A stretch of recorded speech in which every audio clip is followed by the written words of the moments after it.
ଆଜି ମାହୋଲ କିଛି ଅଲଗା ଲାଗୁଥିଲା। ସତେ ଯେମିତି ସମସ୍ତେ ପାଣ୍ଡିଆନ ସାରଙ୍କ ଅପେକ୍ଷାରେ। ଚାରିଆଡେ ସଫାସୁତୁରା କରିବା ସହ ୟୁନିଭର୍ସିଟିର ପାଚେରୀ ମଧ୍ୟ ଭଙ୍ଗା ଯାଇଥିଲା।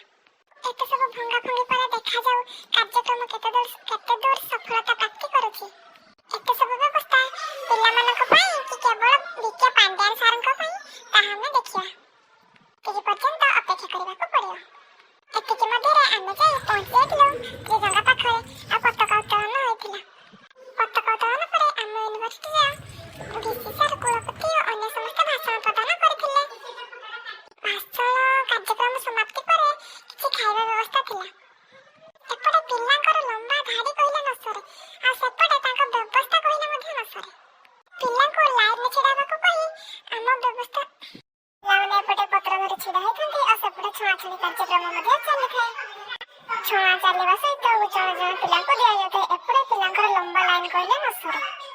ବହୁତ ସମୟ ଧାଡ଼ିରେ ଅପେକ୍ଷା କରିବା ପରେ ଖାଇବାକୁ ମିଳିଥିଲା। ଖାଇବା ଥିଲା ପୁରୀ ସହିତ ପାଣିଆ ତରକାରୀ।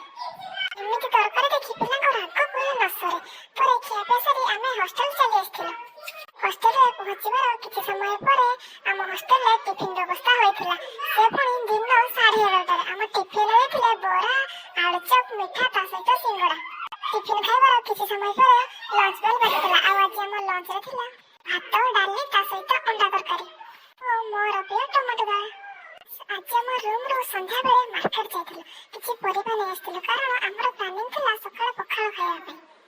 ଆଜି ଦିନରେ ଟିଫିନ ଖାଇବା ପରେ ଆଉ ସନ୍ଧ୍ୟାରେ କିଛି ଖାଇବାକୁ ଇଚ୍ଛା ନଥିଲା, ତେଣୁ ମୁଁ ଗୋଟିଏ କମଳା ଖାଇ ଦେଇଥିଲି। ପରେ ଆମେ ପଢ଼ାପଢ଼ି କଲା ପରେ ଡିନର ଟାଇମ୍ ହୋଇଯାଇଥିଲା। ଆଜି ଡିନରରେ ଥିଲା ପୁରୀ, କ୍ଷୀରି ତା ସହିତ